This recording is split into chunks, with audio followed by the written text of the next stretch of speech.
A história do Brasil para a maioria dos brasileiros poderia ser muito bem resumida em 4 palavras: invasão, escravidão, independência e corrupção. Mas claro que não é só isso. O Brasil, um país tropical, abençoado por Deus e bonito por natureza, é o maior país de toda a região latino-americana, ocupando 47% da área total. Um país que, devido ao seu tamanho, faz fronteira com quase todos os outros países da América do Sul, exceto o Equador e Chile. E além disso, é o 5º país mais populoso do mundo e o 5º em área total. Por isso, hoje, no Mente Eficiente, vamos falar sobre a história do Brasil, repleta de muitos acontecimentos históricos. Mas antes, se puder, já deixa seu like, se inscreve aqui no canal. Trago toda semana vídeos como este, com o objetivo de te manter atualizado. Bom, começamos então pelo período antes do descobrimento pelos portugueses. Para isso, temos que voltar muitos anos antes de Cristo, quando os primeiros brasileiros se dedicavam à agricultura extensiva. Essas pessoas já cultivavam na época alimentos como milho, batata e mandioca. Os primeiros brasileiros foram os indígenas, que ocupavam boa parte do território brasileiro. E a partir de 1500, sua história mudaria com o descobrimento do Brasil e o início do período colonial. Pedro Álvares Cabral liderou uma expedição que logo foi desviada pelos ventos, desembarcando em 23 de abril de 1500 no que ele acreditava ser uma nova ilha.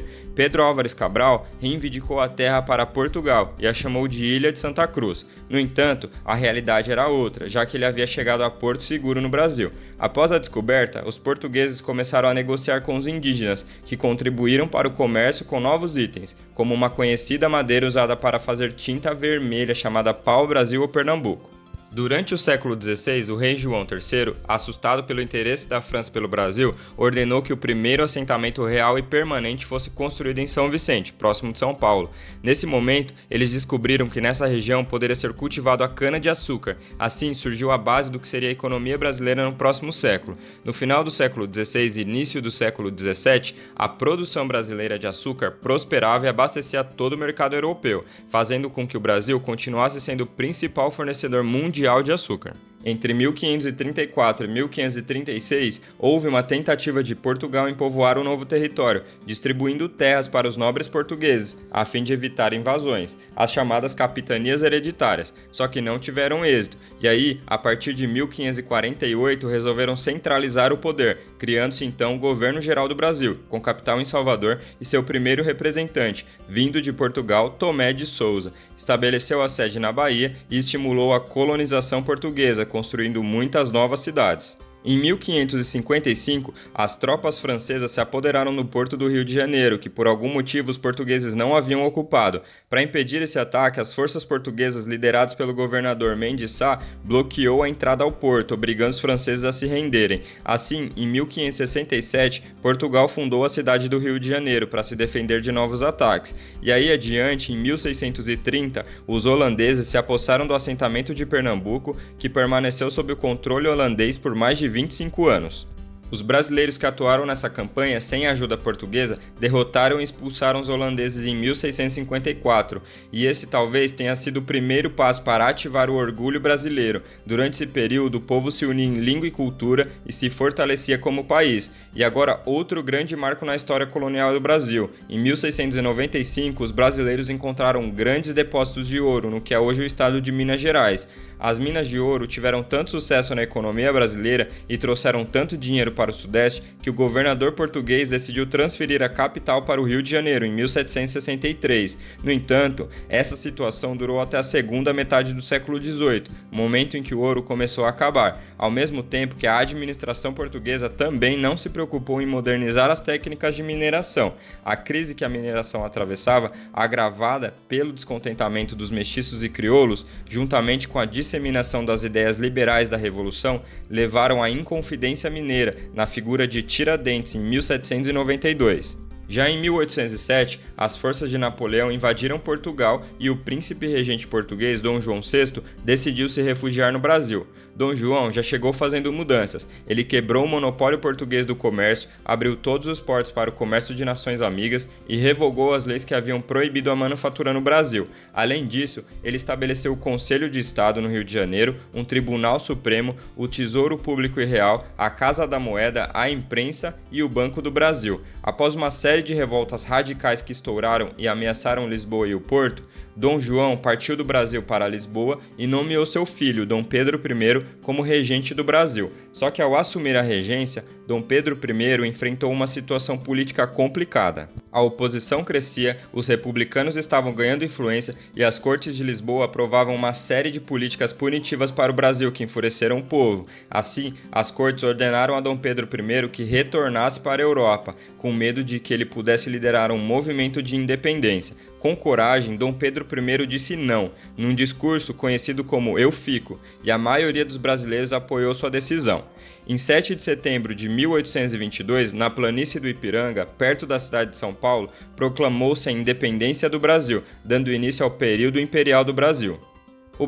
O Brasil foi oficialmente reconhecido como país pelos Estados Unidos em 1824, e os portugueses reconheceram a independência do Brasil no ano seguinte. As primeiras décadas do Brasil foram bem complicadas, pois Dom Pedro I acabou sendo um rei incompetente. Uma série de revoltas regionais eclodiram em todo o país, causando milhares de mortes. No entanto, a economia permaneceu firme e o governo intacto. Dom Pedro I conseguiu que fosse criada uma Constituição brasileira liberal, que no final concedia mais poder ao imperador. A popularidade de Dom Pedro no Brasil diminuiu muito. Em certa ocasião, ele perdeu a província cisplatina do Brasil, que corresponde ao território do Uruguai. Sob pressão, Dom Pedro abdicou do trono em 17 de abril de 1831, deixando o trono para o seu filho de 5 anos, Dom Pedro de Alcântara, que mais tarde seria Dom Pedro II.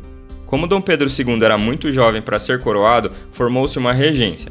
Nela, tentaram colocar um fim à guerra civil nas províncias e controlar a insubordinação de muitos soldados. O caos era tanto que em 23 de julho de 1840, as câmeras do parlamento tornaram Dom Pedro II maior de idade, apesar dele ter apenas 14 anos. Parecia até que ele não daria conta. No entanto, o reinado de Dom Pedro II durou quase meio século, transformando o Brasil em uma potência. Durante o reinado de Dom Pedro, o Brasil saiu vitorioso dos 3 únicos conflitos em que se envolveu. No primeiro, ajudou a Argentina a derrubar o ditador argentino Juan Manuel Rosas, em 1852. No segundo, em 1864, o Brasil impediu que o Uruguai entrasse em uma guerra civil. E finalmente, no terceiro conflito, que foi o mais sangrento da história da América do Sul, na qual o ditador paraguaio Francisco Solano Lopes declarou guerra primeiro ao Brasil e depois à Argentina. Esse confronto é conhecido como a Guerra da Tríplice Aliança, no qual, após se aliar com a Argentina e o Uruguai, o Brasil destruiu as forças paraguaias. A guerra apresentou uma oportunidade para liberar um número importante de escravos no Brasil. Inclusive, o fim da escravidão foi um tema que marcou o reinado de Dom Pedro II. O imperador brasileiro concordou em 1831 em eliminar o tráfico de escravos, apesar de se opor à escravidão. No entanto, ele não queria correr o risco de se indispor com os fazendeiros e provocar revolta. Assim, considerou que a escravidão deveria ser abolida por etapas. Para isso, em 1871, o Brasil promulgou a Lei de Ventre Livre, que concedia liberdade a todos os filhos nascidos de escravos. Finalmente, em 13 de maio de 1888, a escravidão foi oficialmente abolida no Brasil, com a Lei Áurea, assinada pela então filha de Dom Pedro II, a princesa Isabel, libertando mais de 700 mil escravos e sem oferecer qualquer compensação econômica aos seus donos.